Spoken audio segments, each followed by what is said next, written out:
Hey everybody, what is up? Welcome back to Final Trade. I just got this case of Brothers War collector boxes in. I got several other cases to go with it, and I wanted to show you guys what I do when I receive in collector boxes just to make sure that they pass the sniff test in terms of authenticity, in terms of not having been tampered with. So I'm just going to go through 6 here with you today and show you how I do it. So the first thing I look for is the picture on the plastic. So the plastic has the Wizards logo. It is typically on the front, but not on the back. You see the plastic on the back does not have that Wizards logo. Now, people will sometimes see the crinkle in the paper like this and they'll get worried. The thing is, this is a heat reactive plastic. So if you took a hairdryer and you started blowing at this thing, it would shrink up more. And that's why sometimes you see boxes that have very, very tight wrapping, and sometimes boxes have very, very loose wrapping. Let's see, this one, well, no, not on the front is that any tighter. On the top, you can see it's a bit tighter. But you'll get both ways, just depending on how fast they were running the assembly line, how long they let the box sit as it ran through the oven. And when I was a kid growing up, I worked in print shops, which means I also worked in the bindery of print shops. And one of the things I did as a kid was plastic seal things like business forms and checks and envelopes and things like that we would print for customers. And you would wrap them in the plastic, and then you had this heat roller that was just this like a rolling pin with a handle so you didn't burn yourself, and you would roll on it to shrink this up. Now, some places, depending on what they're doing, the throughput, everything else, they'll have this on a conveyor belt and it goes through a little oven, and as it goes through, it's hot inside and it shrinks the plastic. But that's why you get some of these that have really, really nice tight plastic and some where it's really loose. So just the looseness of the plastic is not a damning factor on these. So beyond the Wizards logo, and remember that logo has changed over time. It changed probably on the last printing of Commander Legends is where it really started getting some traction. And also you'll see different logos out of different print facilities. So these were made in the USA. Can we get a zoom on there? There we go. So made in the USA. And the second thing that will come back to the print facility is the plastic itself. Over time, you will develop a feel for what this plastic feels like, and I can't describe to you what this plastic feels like, but a lot of the fake plastic wrap that's out there, it is way too crunchy. And if you've opened any Magic boxes, whether they're collector boxes or otherwise, in recent memory, you know if you take this plastic and you just crumple it up in your hand, it kind of squeaks.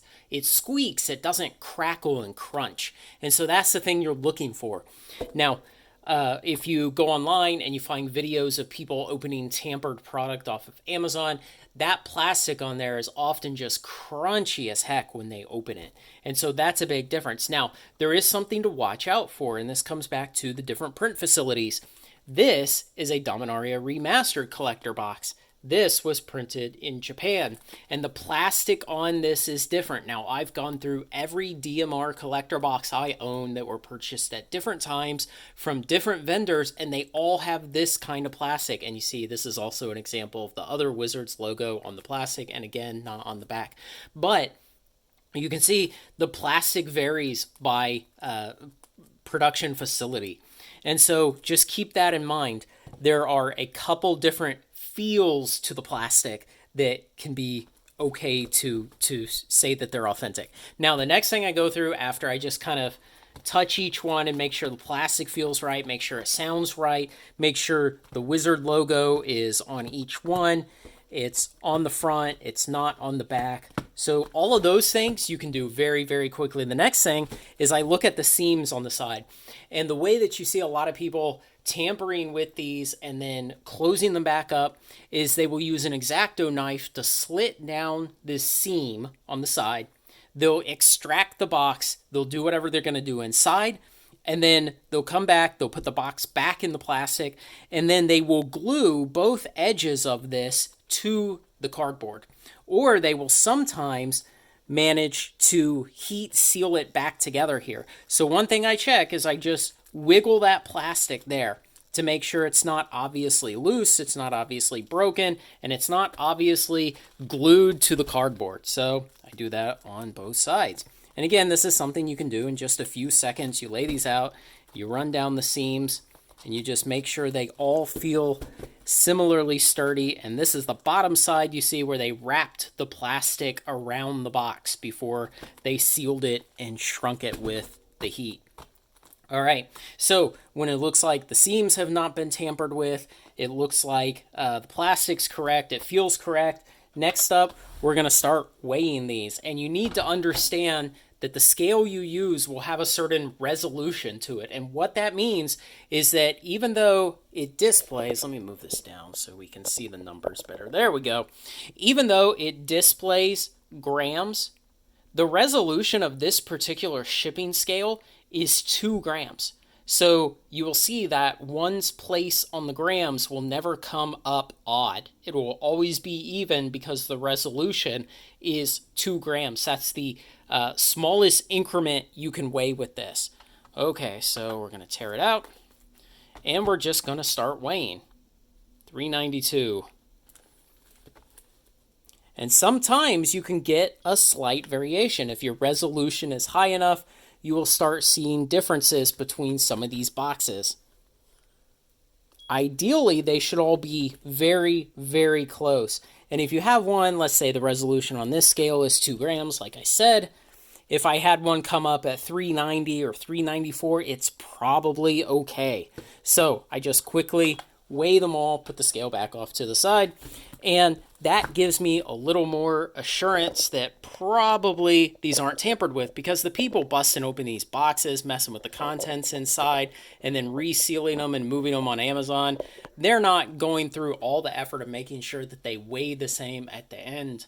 Often they're missing some cards, a lot of cards, and sometimes they have too many cards. Sometimes they've taken out all the foils, which weigh more, and replaced them with things like regular token cards or ad cards, which are not only lighter than foils, but printed on a different paper than a regular Magic card, and so the weight is totally different. So just the quick check of the weight helps to ensure that it's correct. Now, the last thing I do is a shake test, because one thing you will often see if you go to Amazon and you look for a Magic box and you filter the reviews by lowest and you look at the photos people post of tampered Magic boxes they got from Amazon, often what you'll see is that people will just insert loose cards. They'll insert packs that have already been cut open, either with scissors or slit or otherwise incomplete packs. And so what will be a result of that is that it will sound different when you shake it. And I don't know that this is really going to come through on the microphone here,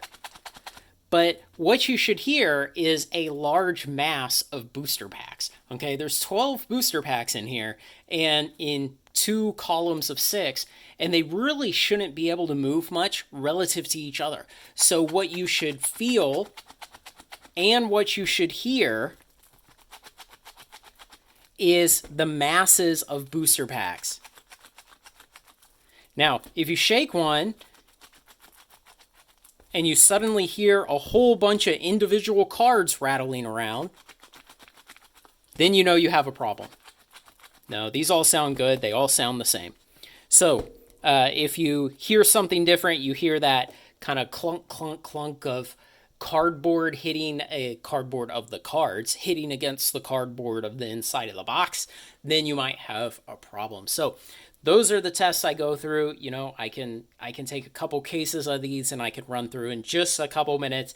It gives me a lot more reassurance that none of these have been tampered with, because I understand that, you know, one day something wrong will probably make it past me, but whatever I can do to lower the risk of that helps me out, helps reduce reputational damage, and so on. So let me know if you have any other interesting methods of looking at these, of trying to determine fakes, anything else.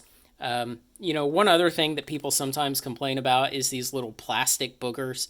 These are from when they put the plastic around and then you use a hot guillotine to clamp it, and it cuts off the excess, and sometimes some of it melts, and as they pull it away from that, this strings off and then it hardens as this little plastic booger. There's no problem with that. It's just a normal part of plastic shrink wrapping a problem. So let me know what you think, guys, other ideas you have, other methods, anything I've missed, whatever else.